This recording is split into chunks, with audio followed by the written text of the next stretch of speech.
Cigarette smoking is injurious to health. Smoking causes cancer. ধূমপান স্বাস্থ্যের পক্ষে ক্ষতিকারক। ধূমপান ক্যান্সারের কারণ। এই গল্পটি প্রাপ্তবয়স্কদের জন্য।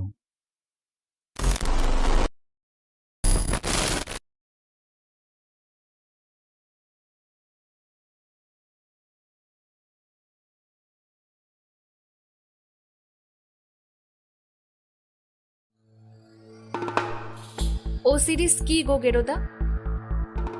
ও সিরিজ হলো মিশরীয় মৃত্যুর দেবতা। এই চিরকুট যে পড়ছে সেই খুন হয়ে যাচ্ছে। হে মৃত্যুর দেবতা ওসিরিস, আবার তোমায় দেখার ছিল আশা। ওদের বেলায় তো দাঁড়িয়েছিলে, তবে আমার বেলায় কেন বসা?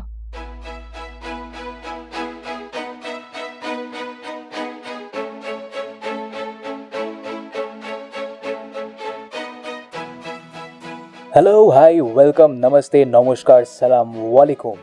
তোমরা শুনছো 86.7 তোমার এফএম, আর আমি আরজে সৃজন। আর আজ প্রথমবার গোয়েন্দা গৈরিক সেন আর টুসুর রহস্য অ্যাডভেঞ্চার গল্প নিয়ে এসছি আমরা শুধুমাত্র তোমাদের জন্য, এক্সক্লুসিভলি অন 86.7 তোমার এফএম আর গল্পের জন্য ইউটিউব চ্যানেল। এই গল্পের প্রতি আমাদের দৃষ্টি আকর্ষণ করিয়েছেন কোহেলিকা ফেসবুক সাহিত্য গ্রুপের অ্যাডমিন উৎস ভট্টাচার্য। সেখানে আরও নানান গোয়েন্দা, ভৌতিক এবং রহস্য গল্প পড়তে নিচে ডেসক্রিপশনে দেওয়া লিঙ্ক থেকে ওদের ফেসবুক গ্রুপটি জয়েন করুন। গোয়েন্দা গৈরিক সেন ওরফে গেরোদা একজন প্রাইভেট ইনভেস্টিগেটর। নানান সব রহস্যময় খুনের কেস তিনি সলভ করেছেন তার ওয়ান অ্যান্ড অনলি অ্যাসিস্ট্যান্ট টুসুর সাথে। আজ সেরকমই একটা গল্পের মধ্যে আপনারা শুনতে চলেছেন প্রলয় কুমার নাথের লেখা গোয়েন্দা গৈরিক সেনের রহস্য অ্যাডভেঞ্চার ও সিরিজ আতঙ্ক। প্রলয় কুমার নাথ জন্ম 15ই অক্টোবর 1987 সালের হুগলির ত্রিবেণীতে। কল্যাণী বিশ্ববিদ্যালয় থেকে MBA পাশ করে বর্তমানে তিনি এখন হিউম্যান রিসোর্স অফিসার পদে নিযুক্ত। পৈতৃক নিবাস নদিয়ার কৃষ্ণনগরে, তবে চাকরি সূত্রে কলকাতার বাসিন্দা তিনি এখন। মূলত ভৌতিক, গোয়েন্দা এবং কল্প বিজ্ঞান নিয়ে তিনি লেখালেখি করতে পছন্দ করেন। ইতিমধ্যে কয়েকটি ওয়েব ম্যাগ এবং মুদ্রিত লিটল ম্যাগাজিনে তার লেখা প্রকাশিত হয়েছে। গল্প পাঠে শুভশ্রী ঘোষ, নবনীতা দাস, সন্দীপন মুখার্জি, সৌমেন সাহা এবং আমি আরজে সৃজন। গল্পের জন্য চ্যানেলেও বেশ অনেক ইন্টারেস্টিং গল্প হচ্ছে, সেগুলোও শুনে আসতে পারেন, লিঙ্ক ডেসক্রিপশন বক্সে। তো শুরু করা যাক আজকের গল্প, গোয়েন্দা গৈরিক সেন রহস্য অ্যাডভেঞ্চার সিরিজ ও সিরিজ আতঙ্ক।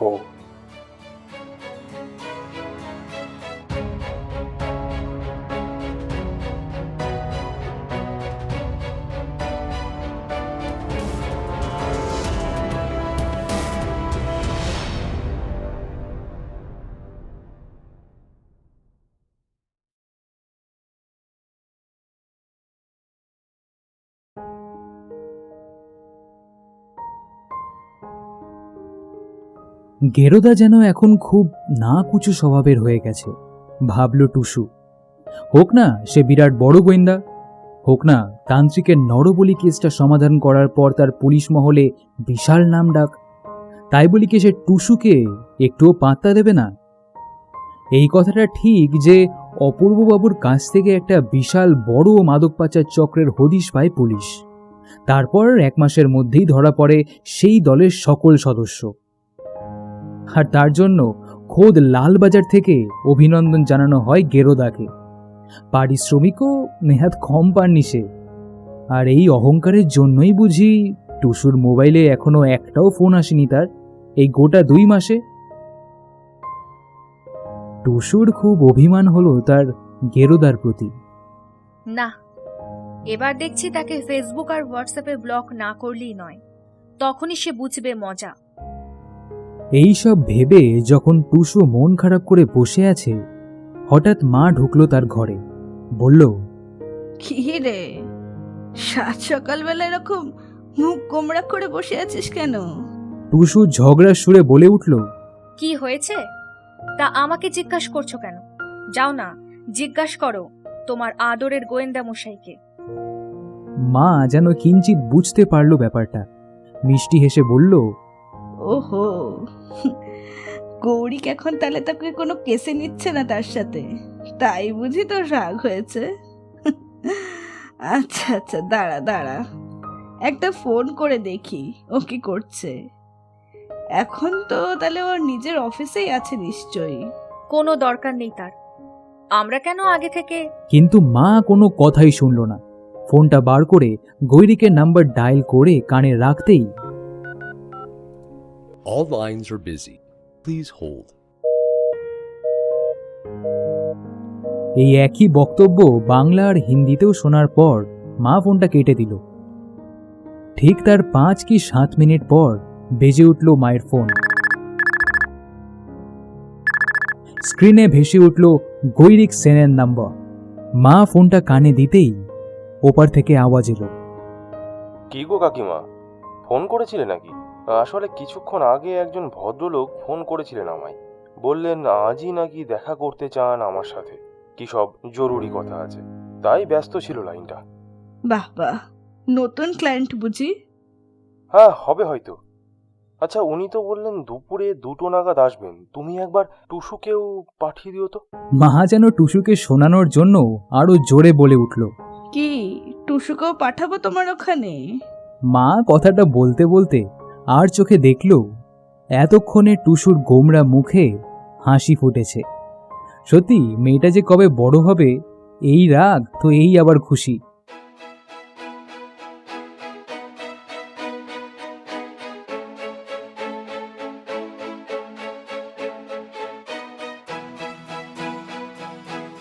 একদম ঠিক সময়ে টুসু পৌঁছে গিয়েছিল গেরোদার সেন্স আই ডিটেকটিভ এজেন্সির অফিস ঘরে। তার যেন আর উত্তেজনা সহ্যই হচ্ছিল না। কি জানি কে আসতে চলেছে, আবার কোন রহস্যময় কাণ্ড কারখানার সম্মুখীন হতে হবে তাদের। কিন্তু এখন তো প্রায় 2:45 বাজতে চলল, কই কেউ তো এলো না এখনো। ঠিক এমন সময় ঘরে হন্তদন্ত হয়ে প্রবেশ করলেন একজন ফর্সা ছিপছিপে চেহারার ভদ্রলোক। চেয়ারে বসেই সে বলল, সরি মিস্টার সেন, একটু দেরি হয়ে গেল আসতে, আসলে রাস্তায় যা জ্যাম। গৈরিক হেসে বলল, নট অ্যান ইস্যু, আপনার সাথে আলাপ করিয়ে দিই। ও হলো আমার কাকাতো বোন কাম অ্যাসিস্ট্যান্ট ঐন্দ্রিলা। আর টুসু, উনি হলেন। ভদ্রলোক নিজেই নিজের পরিচয় দিলেন। নমস্কার, আমি সুরেন্দ্রনাথ মিত্র, পেশায় অধ্যাপক আর নিবাস ব্যারাকপুরে। টুসু প্রতি নমস্কার করলে সুরেন্দ্রনাথ বাবু বললেন, বুঝতে পারছি না এটা খুব সিরিয়াস ব্যাপার কিনা, কিন্তু তাও আমার মনে হলো একবার আপনার কাছে আসা উচিত। আসলে কিছুদিন ধরেই একটা অদ্ভুত ঘটনা ঘটছে আমার সাথে। কেউ বা কারা আমার কাছে পৌঁছে দিচ্ছে একটা অদ্ভুত ছবি আঁকা কাগজের চিরকুট, যার মাথামুন্ডু কি তা তো আমি কিছুই বুঝতে পারছি না। টুসু অবাক হলো ভদ্রলোকের কথা শুনে। সুরেন্দ্রনাথ বাবু আবার বললেন, প্রথম চিরকুটটি আমার বেডরুমের জানলা দিয়ে কেউ ছুঁড়ে মেরেছিল আমার ঘরে, দ্বিতীয়টি আমি খুঁজে পাই আমার মানি ব্যাগে, আর তৃতীয়টি আমি কালকেই পেলাম আমার গাড়ির ভিতর থেকে। তবে সব কটাতেই ওই একই অদ্ভুত ছবি। গৈরিক জিজ্ঞেস করল, আপনি কি চিরকুটগুলোকে একবার দেখাতে পারবেন আমায়? উনি একটা সম্মতিসূচক ইঙ্গিত করে জামার পকেট থেকে বার করলেন 3টে ছোট কাগজের টুকরো। টুসু দেখল যে 3টে কাগজের প্রতিটাতেই একটা অদ্ভুত ছবি আঁকা রয়েছে।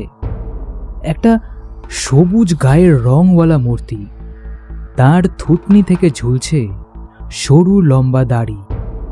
প্রাচীন মিশরীয় রাজাদের মতো তার এক হাতে রয়েছে একটি কুরুক, আর অন্য হাতে রয়েছে একটা ফ্লেইল। তবে তার পা দুটোর নিচের অংশ যেন কোনো মমির মধ্যে ঢোকানো আছে, আর তার মাথার মুকুটের দুদিকে রয়েছে পাখির ডানা। টুসু যেন খুব ধন্দে পড়ে গেল। আশ্চর্য তো, এই অদ্ভুত ছবি আঁকা চিরকুটগুলো ক্রমাগত দেওয়ার মানে কি? স্রেফ হেয়ালি নাকি অন্য কোনো উদ্দেশ্য রয়েছে এর পেছনে? আর কেই বা করছে এসব? গৈরিক তার ফোনে চিরকুটগুলোর ছবি তুলে সেগুলোকে ফিরিয়ে দিল সুরেন্দ্রনাথ বাবুর কাছে। তারপর অল্প কয়েকটা বিষয়ে কথা বলে তিনি বিদায় নিলেন। যাওয়ার আগে গৈরিক তাকে বলল, কিছুদিন সময় দিন আমাকে। ভেবে দেখছি কি করা যায়। টুসু বুঝতে পারল যে একটা রহস্যময় কেস আবার এসে হাজির হয়েছে গেরোদার কাছে। আনন্দে, কৌতূহলে আর উত্তেজনায় সে যেন শিহরিত হয়ে উঠল।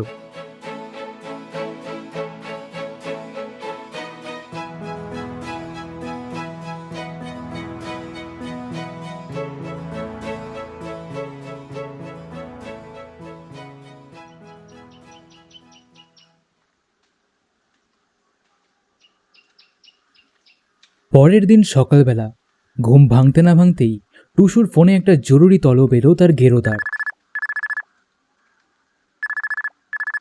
তাড়াতাড়ি চলে আয় আমার অফিসে, ব্রেকফাস্ট এখানেই করবো দুজনে, তারপরেই বেরোতে হবে একটু।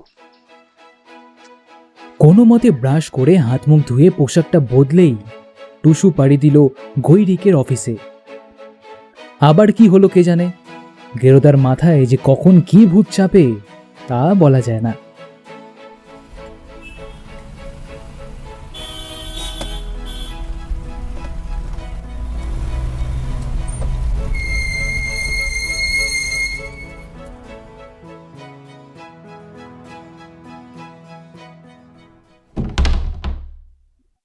টুসু যখন গৈরিকের অফিস ঘরে ঢুকল তখন সে এক মনে দেখে যাচ্ছিল নিজের মোবাইলে তোলা ওই চিরকুটগুলোর ছবি। টুসুকে দেখেই সে বলল, আয় বস। ও সিরিজের নাম শুনেছিস? টুসু অবাক হয়ে বলল, কি বললে? ও সিরিজ? না, এই নাম তো আগে কখনো শুনিনি। গৈরিক এবার গম্ভীর গলায় বলল, ও সিরিজ হলো মিশরীয় মৃত্যুর দেবতা। টুসু একটু যেন বিরক্ত হলো। সে বলল, তাই সাত সকালে হঠাৎ ও সিরিজকে নিয়ে পড়লে কেন? তার কারণ এই ও সিরিজেরই ছবি আঁকা ছিল সুরেন্দ্রনাথ বাবুর পাওয়া চিরকুটগুলোতে। একটু থেমে গৈরিক টুসুর অজ্ঞানতা নিয়ে হেসে বলল, ওফ, মোবাইলের ইন্টারনেটটা শুধু ফেসবুক আর হোয়াটসঅ্যাপ করার জন্য ব্যবহার করলে এই অবস্থাই হয়। এইবার টুসু পুরো ব্যাপারটা বুঝতে পারল। বিস্ময় মাখা গলায় এসে বলল, তা এই মৃত্যুর দেবতার ছবি আঁকা চিরকুটগুলো দেওয়ার মানে কি সুরেন্দ্রনাথ বাবুকে? এর মাধ্যমে কি কেউ ইঙ্গিত করতে চাইছে যে তার কোনো ক্ষতি হতে চলেছে?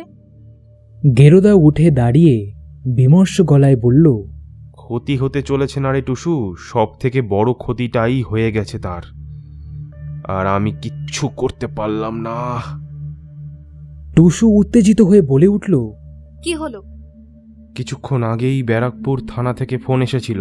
কাল রাতেই নিজের বেডরুমে শ্বাসরোধ করে খুন করা হয়েছে সুরেন্দ্রনাথ বাবুকে।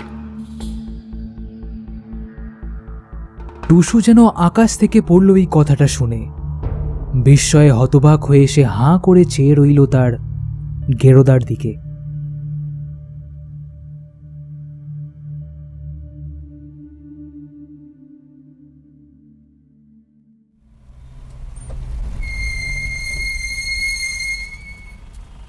সুরেন্দ্রনাথ বাবুর বাড়িটা ব্যারাকপুর স্টেশন থেকে খুব কাছেই। ট্যাক্সি করে যেতে গৈরিকদের সময় লাগলো মাত্র 20 মিনিট। সুরেন্দ্রনাথ বাবু সুরেন্দ্রনাথ কলেজের স্বনামধন্য অধ্যাপক ছিলেন, তাই পাড়ার অন্যতম শিক্ষিত আর উচ্চবিত্তদের তালিকায় প্রথম সারিতেই ছিল তার নাম। মস্ত বড় লনের মধ্যে বিশাল বড় দোতলা বাড়িটাই হলো তার।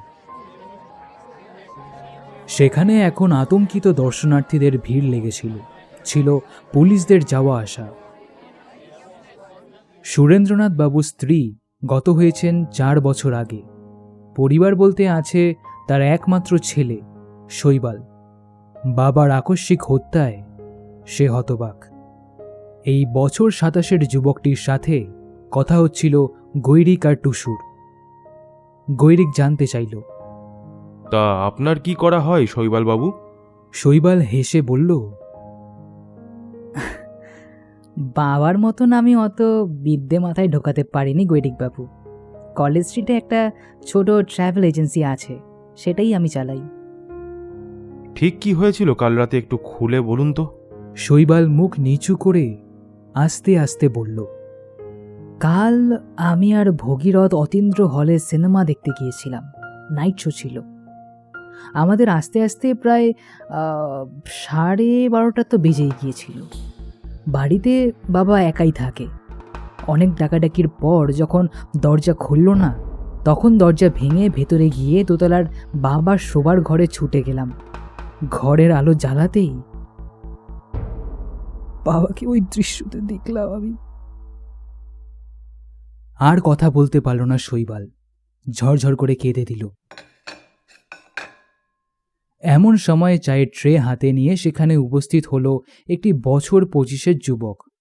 তার রোগা কালো চেহারায় স্পষ্ট অভাব অনটনের ছাপ। তাকে দেখে প্রসঙ্গ পাল্টে শৈবাল বলল, এই হলো ভগীরথ, আমাদের বাড়ির ছেলেই বলতে পারেন। ভগু, ওনারা হলেন গোয়েন্দা গৈরিক সেন আর তার কাকাতো বোন ঐন্দ্রিলা। নাম শুনেছিস নিশ্চয়ই তুই। ভগীরথ তাদের নমস্কার জানালো। গৈরিক তাকে জিজ্ঞেস করল, আপনার সাথে ঠিক কেমন সম্পর্ক ছিল এই পরিবারের? ভগীরথ ম্লান হেসে বলল, আমাকে দাদা আর বাবু এই পরিবারের একজনই মনে করতেন। সেই কোন ছোটবেলায় আমার বাবা মা মারা যাওয়ার পর শিয়ালদা স্টেশনের একটা বস্তিতে থাকতাম আমি। একদিন কাজের খোঁজে এখানে আসি। মালির কাজ পাই বাবুর বাগানে। আমার কাজ দেখে খুব খুশি হন সে। বললেন এই বাড়িতে থেকে যেতে। ঈশ্বর নেই দাদা, ঈশ্বর নেই, না হলে এমন মানুষ কখনো খুন হয়। কম্পিত হাতে চায়ের ট্রেটা সামনের টেবিলে রাখল ভগীরথ। গৈরিক শৈবালকে বলল, আপনি কি জানেন মৃত্যুর দিন দুপুরেই আপনার বাবা আমার অফিসে আসেন? এই কথা শুনে চমকে উঠল শৈবাল। অবিশ্বাস মেশানো গলায় সে বলল, কই, আমাদের তো কিছু বলল না। অবশ্য দুপুরের দিকে বাবা কোথাও একটা গিয়েছিলেন সেটা বুঝেছি, কিন্তু তা আপনার কাছে কেন, কি ব্যাপারে? তখন বিস্মিত মুখে চেয়ে থাকা দুজন যুবকের কাছে সব খুলে বলল গৈরিক। শুনে শৈবাল চুপ করে রইল। ভগীরথ বলে উঠল, বাবু তো আমাদের কোনোদিন বলেন না ওই সিরকুটগুলোর ব্যাপারে। তার মানে তার যে মৃত্যু হতে চলেছে এ কথা কি আগে থেকে কেউ টের পেয়ে গেছিল?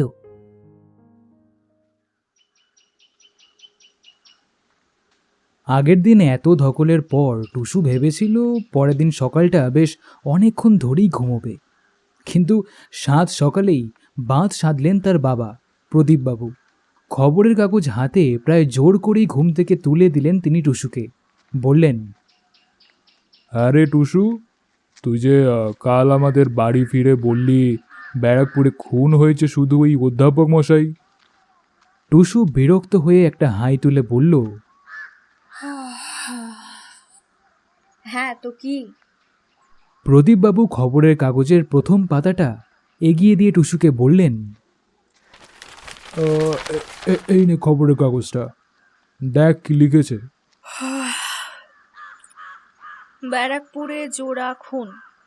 একই দিনে শ্বাসরোধ করে খুন হলেন এক অধ্যাপক আর এক চিকিৎসক। টুসু ঘুম চোখে খবরের কাগজের হেডলাইনটা পড়েই আঁতকে উঠল। এ কি লিখেছে সেখানে? টুসু আর কোনো কিছু না ভেবে সঙ্গে সঙ্গে ফোনটা তুলে নিল তার গেরোদাকে ফোন করবার জন্য, কিন্তু তাকে কন্ট্যাক্টসে আঙুল ছোঁয়াতেই হলো না। চলে এলো খোদ গেরোদার ফোন।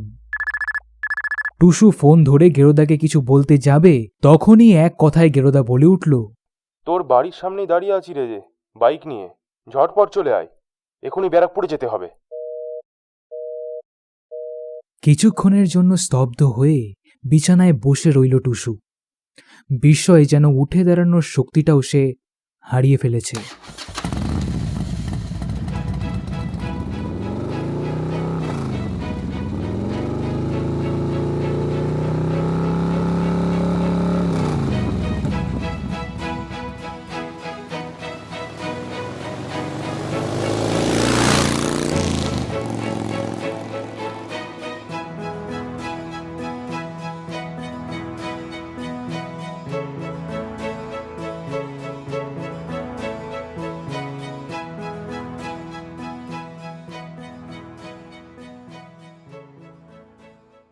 ডাক্তার অনিমেষ ভৌমিকের বাড়িটাও তার উচ্চবিত্ত হওয়ার প্রমাণ।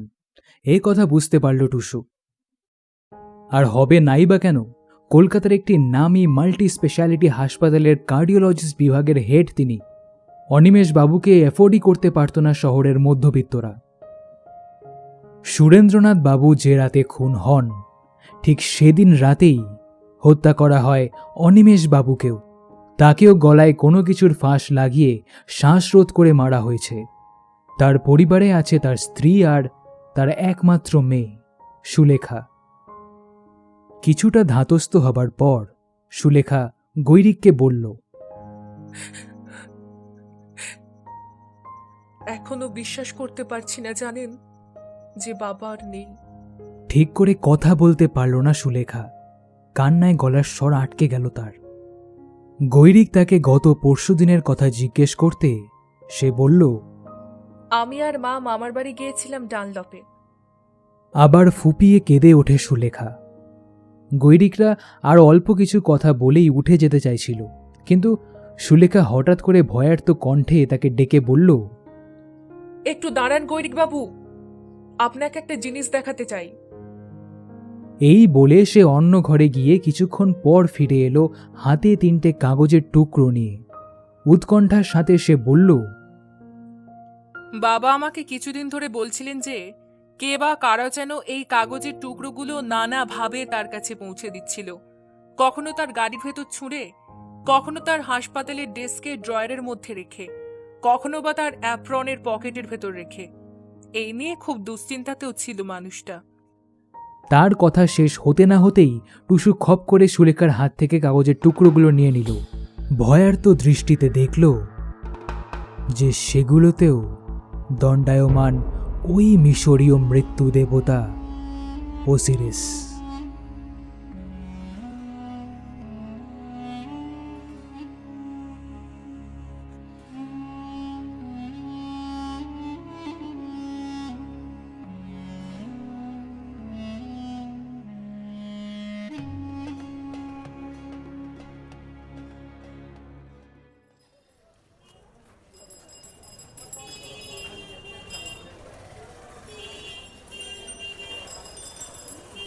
বিধাননগরের এই মাল্টি স্পেশালিটি হাসপাতালটাই ছিল অবিনাশবাবুর কর্মস্থল। আজকাল প্রাইভেট হাসপাতালগুলোর জাঁকজমক দেখেই সাধারণ মধ্যবিত্তরাও সরকারি হাসপাতাল ভুলে তাদের প্রিয়জনদের এই সব জায়গাতেই চিকিৎসা করানোর স্বপ্ন দেখে। আর ঠিক এই কথাই প্রমাণ করে দিয়েছিল এই হাসপাতালটি। গৈরিকরা অনিমেষবাবুর খোঁজখবর নিতে এখানে এসছে। তারা রিসেপশনে বসে কথা বলছিল ডাক্তার রজত রায়ের সাথে। রজতবাবুর বয়স শৈবালবাবুর মতনই। সদ্য ডাক্তারি পাশ করে যোগ দিয়েছেন এই হাসপাতালে। আপাতত তিনি এখন কাজ করছিলেন অনিমেষবাবুর আন্ডারে। টুসুর মাঝে মাঝেই চোখ চলে যাচ্ছিল একটু দূরে বসা একজন সুন্দরী রিসেপশনিস্ট মহিলার দিকে। বয়স কত হবে, 25 কি 26? তবে সাজের কিন্তু কোনো অন্ত নেই তার। কসমেটিক্স থেকে জুয়েলারি থেকে সালোয়ার সব কিছুই একদম ম্যাচিং করে পড়েছেন। টুসু লক্ষ্য করে যে সে কোনো কোনো সময় আর চোখে তাদের কথা শোনবার চেষ্টা করছে। রজতবাবু বলল, খবরটা আমিও কালকেই পাই। প্রথমে ভেবেছিলাম ভুয়ো, কিন্তু তারপর তো সব কিছুই ক্লিয়ার হয়ে গেল। গৈরিক তাকে জিজ্ঞেস করল, কেমন মানুষ ছিলেন এই অনিমেষবাবু? আমার কিন্তু কখনো খারাপ লাগেনি। বস হিসেবে যথেষ্ট হেল্পফুল ছিলেন তিনি।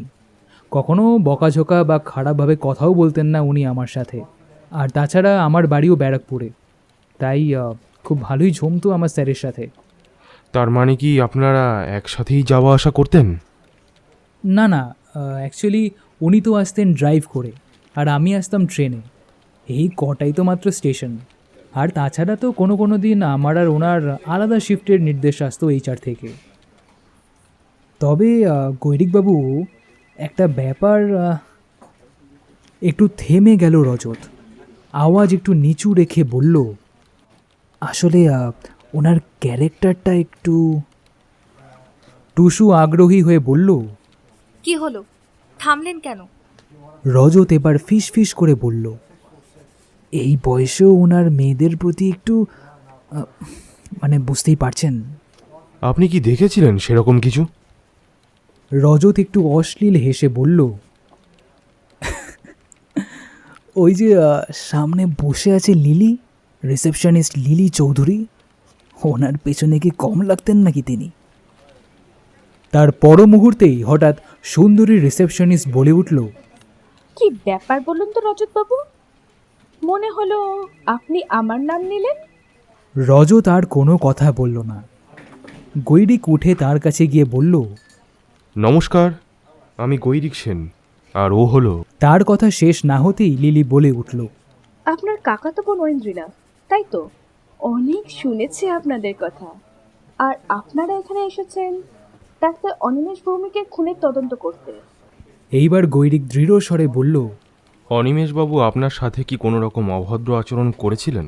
হ্যাঁ, আমাকে তিনি প্রায় গোপনে ডাকতেন, বলতেন যে তিনি নাকি আমাকে ভালোবাসেন, বিয়ে করতে চান। টুসু বলে উঠল, আপনি কি সেই কথায় কখনো রাজি হয়েছিলেন? লিলি তীব্র ঘৃণার স্বরে বলল, তুমি এখনো অনেক ছোট আছো ইন্দ্রিলা, না হলে বুঝতে। এইসব পয়সাওয়ালা লোকেরা কখনো বিয়ে করে না। They keep on enjoying you as they kept. Gairik একটু মৃদু হেসে বলল, আপনার তো দেখছি অনিমেষবাবুর ওপর খুব রাগ লিলি দেবী। তার মানে? তার কথা শেষ না হতেই লিলি ক্রুদ্ধ স্বরে চেঁচিয়ে বলল, তার মানে আমি ওকে খুন করেছি, তাই তো? দেখুন দেখুন মিস্টার ডিটেকটিভ, যদি ক্ষমতা থাকে সেটা প্রমাণ করে দেখান। শুধু ফালতু এখানে দাঁড়িয়ে থেকে বাতেলা মারবেন না। যান তো যান, কাটুন এখান থেকে। লিলির এই অভদ্র ব্যবহারে আশ্চর্য হয়ে গেল টুসু। তবে সে জানে যে তার গেরোদা এই অপমানের প্রতিশোধ নেবেই।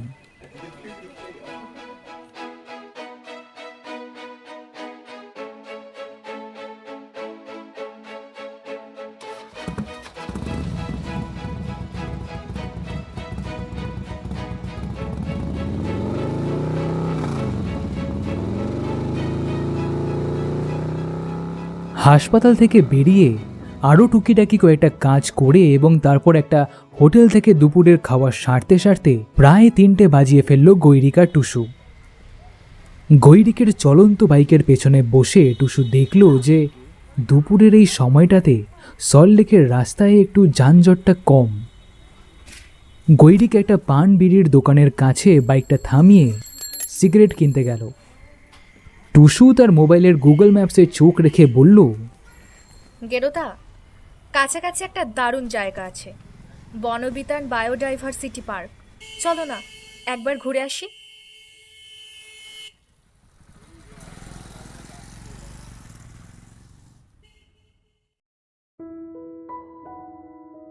পার্কটা সত্যিই খুব সুন্দর। চারিদিকে সাজানো সবুজ গাছপালার মধ্যে একটা নির্জন জায়গায় বসলো ওরা দুজন। সারাক্ষণ এই খুন জখমের পেছনে ঘুরতে ঘুরতে খুব ক্লান্ত লাগছিল টুসুর।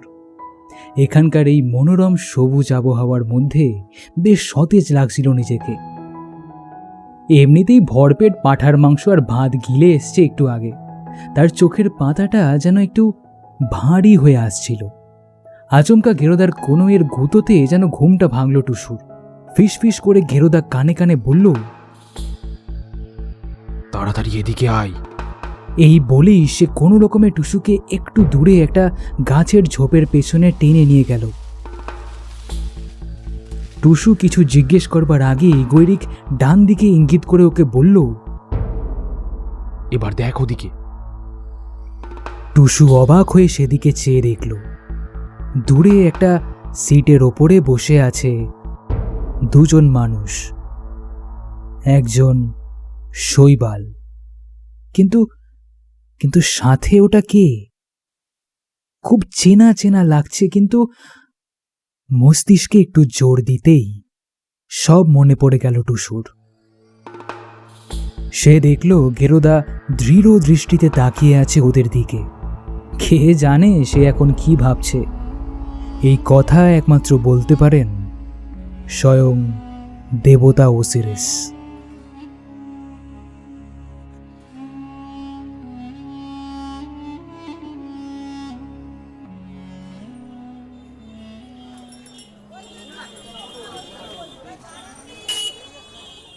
পার্ক থেকে বেরোতে বেরোতে সন্ধে হয়ে এলো। গেরোদা তার বাইকটা স্টার্ট দিতেই ঘটল একটা অস্বাভাবিক ঘটনা। হঠাৎ দূর থেকে একটা দলা পাকানো কাগজের টুকরো এসে সজোরে লাগলো গেরোদার মাথার হেলমেটে। তখনই টুসু বাইক থেকে নেমে ছুটে গেল সোজা তার পেছনে। কিন্তু অনেকটা গিয়েও সে কাউকে দেখতে পেল না। সে হাঁপাতে হাঁপাতে ফিরে এসে নিচ থেকে তুলে নিল কাগজের মোড়কটা। ওটা খোলার পরেই ওসিরিসের ছবিটা আরও একবার ভেসে উঠল তাদের চোখের সামনে।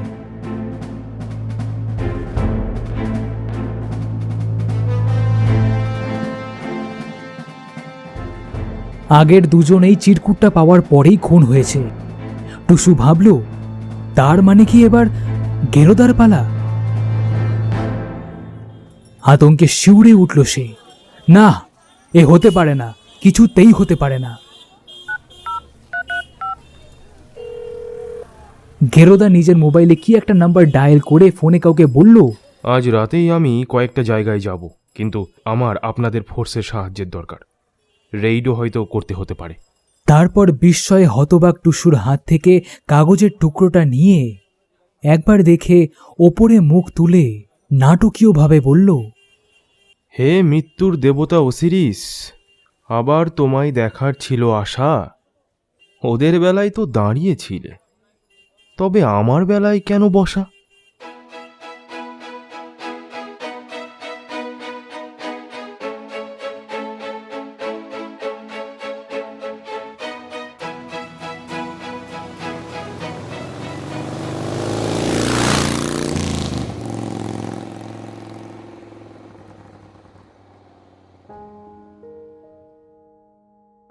সেদিন প্রায় সন্ধে 7টার সময় টুসুকে বাড়িতে পৌঁছে দিয়ে ফের বেরিয়ে গেল গেরোদা।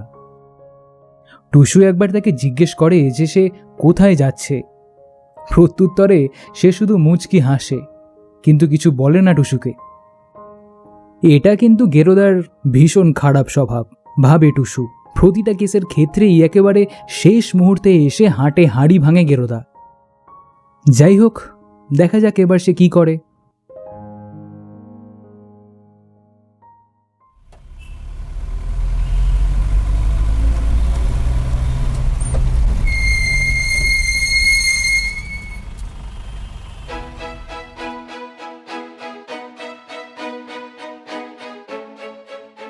পরের দিন সকালেই গেরোদার আমন্ত্রণে টুসু পৌঁছে যায় ব্যারাকপুর থানায়।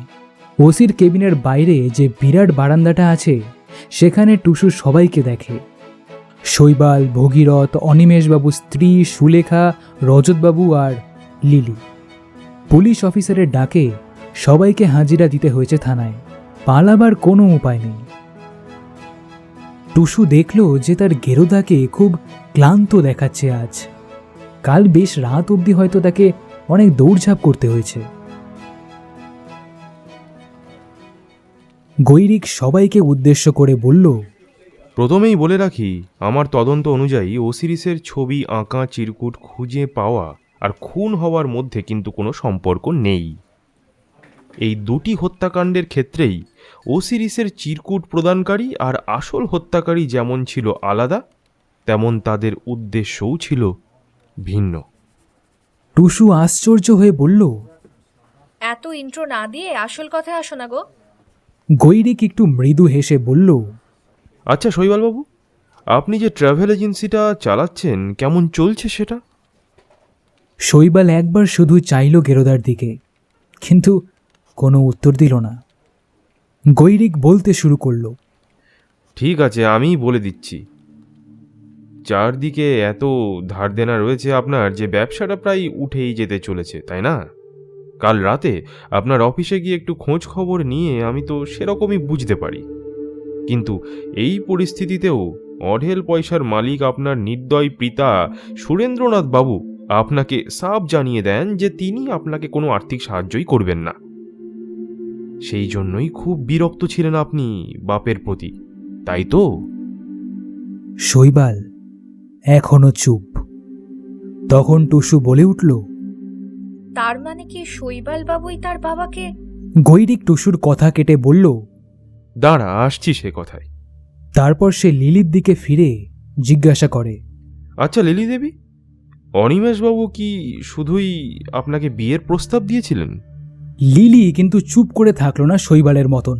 সে তীব্র ঘৃণার স্বরে চিৎকার করে বলল, না, শুধু তাই নয়, প্রতিনিয়ত তিনি আমাকে কটূক্তি করতেন, কাছে ঘেঁষতে চাইতেন, আমার সঙ্গে অসভ্য আচরণ করতেন।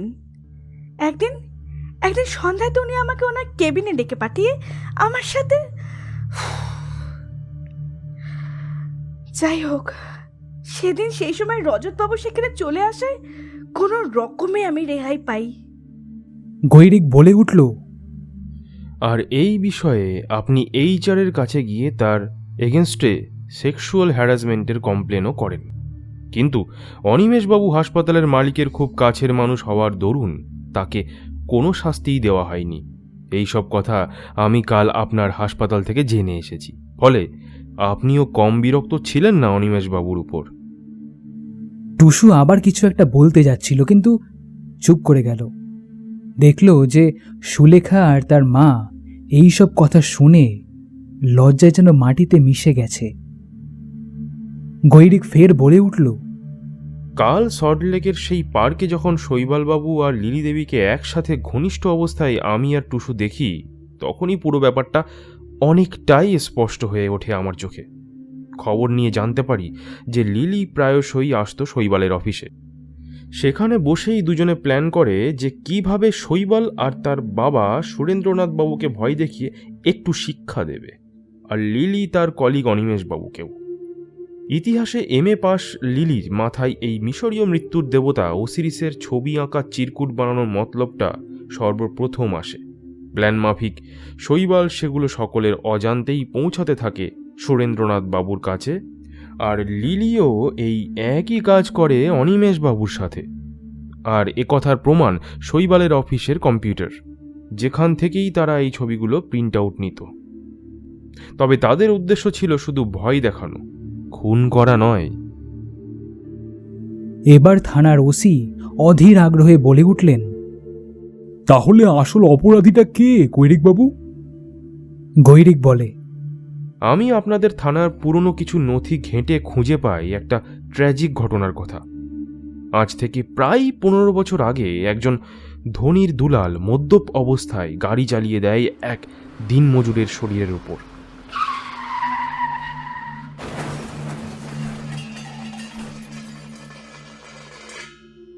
ঘটনাস্থলেই মৃত্যু হয় সেই শ্রমিকের। সেই সময় সেখানেই উপস্থিত ছিল সেই দিনমজুরের 10 বছরের ছেলে, কিন্তু পুলিশকে পয়সা খাইয়ে মুখ বন্ধ করে দেয় সেই বড়লোক বাপের ছেলে।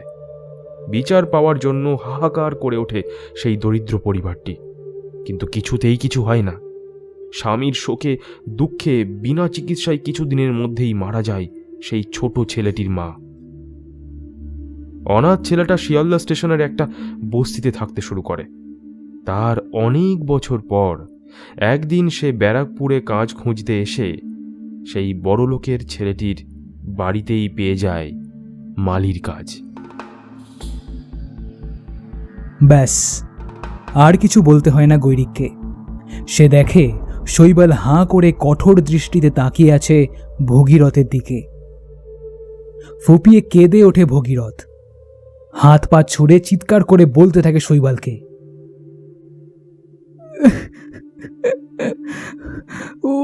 ওই কাজটা বাবার দিনের পর থেকে আমি ভাবতে থাকি যে তোমার বাবারে আমি কবে মাইর আমার প্রতিশোধটা নিব। এত বছর পর সে আমাকে চিনতে না পাইল, কিন্তু আমি তারে চিনেছিলাম। তার জন্যই আমার পরিবারের সকলকে আমি হারাইছি।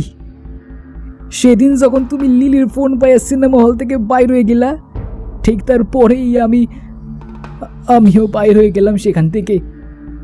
একটা দড়ির সাহায্যে দোতলার ব্যালকনিতে উঠে পাশের খোলা দরজা দিয়ে তোমার বাবার বেডরুমে ঢুকে যাই, আর তারপর ওই দড়িটা দিয়াই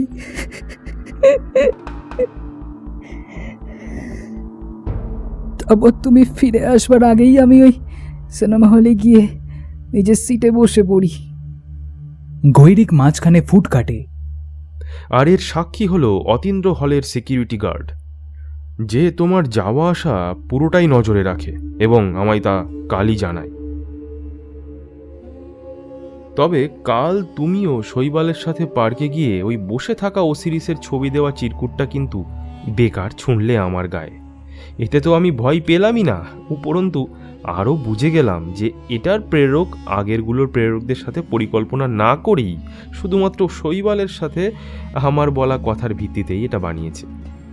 তোমাদের বাড়ির পাশের একটা সাইবার ক্যাফেতে খোঁজ নিয়ে জানতে পারি যে কাল সকালেই ইন্টারনেট থেকে ছবি খুঁজে ওখান থেকেই তুমি এটা প্রিন্ট আউট করিয়ে নিয়ে যাও। কিন্তু ইন্টারনেটে উপস্থিত ওসিরিসের হাজারো ছবির মধ্যে ভুলবশত বেছে নাও তার বসে থাকা একটা ছবি।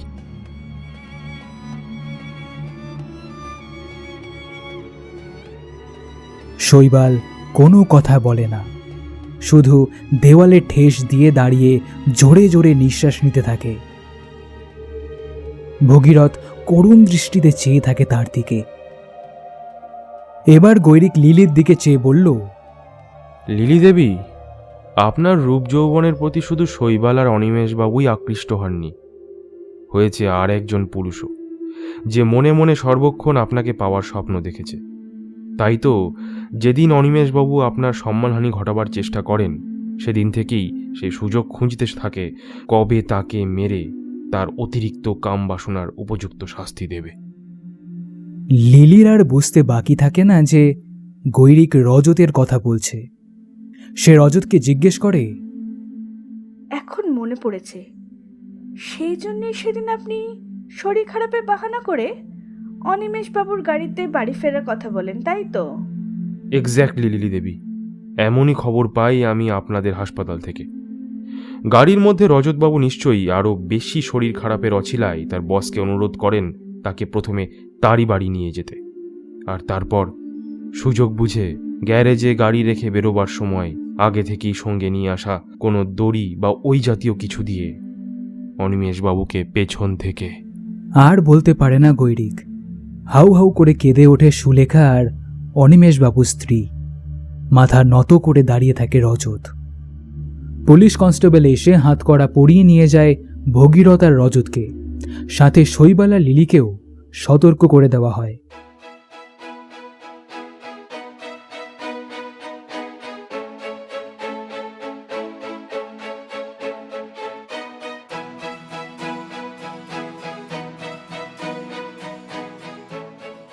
এতদিনে টুসু জেনেছে যে ওই মিশরীয় দেবতা ছিলেন মৃতদের বিচারক। টুসু ভাবল, আজ যদি সুরেন্দ্রনাথ বাবু আর অনিমেষবাবুর বিচার করেন তিনি, তাহলে তাদের জীবিতকালে করা অন্যায়গুলোর জন্য তারা কঠোর শাস্তি পাবে।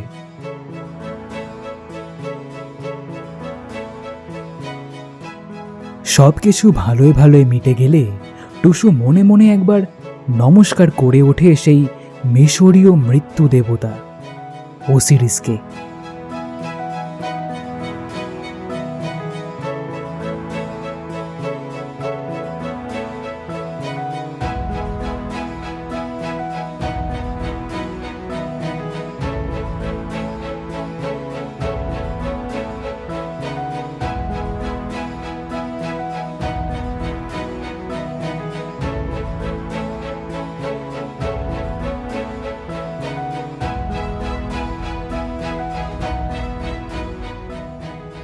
গল্প পাঠে শুভশ্রী ঘোষ, নবনীতা দাস, সন্দীপন মুখার্জি, সৌমেন সাহা এবং আমি আরজে সৃজন। তো কেমন লাগলো আজকের গল্প? কমেন্ট করতে পারো কিংবা আমাকে ফেসবুক বা ইনস্টাগ্রামেও জানাতে পারো। আমার ফেসবুক আইডি SD সৃজন আর ইনস্টাগ্রাম হচ্ছে SD সৃজন 620। আর হ্যাঁ, আমাদের একটা ফেসবুক গ্রুপও হয়েছে 86.7 তোমার FM এর নামে, সেটাও জয়েন করতে পারো, লিংক ডেসক্রিপশন বক্সে থাকলো। তো চলো, ভালো থেকো, ভালো রেখো, আর আমি আরজে সৃজন সাইনিং অফ।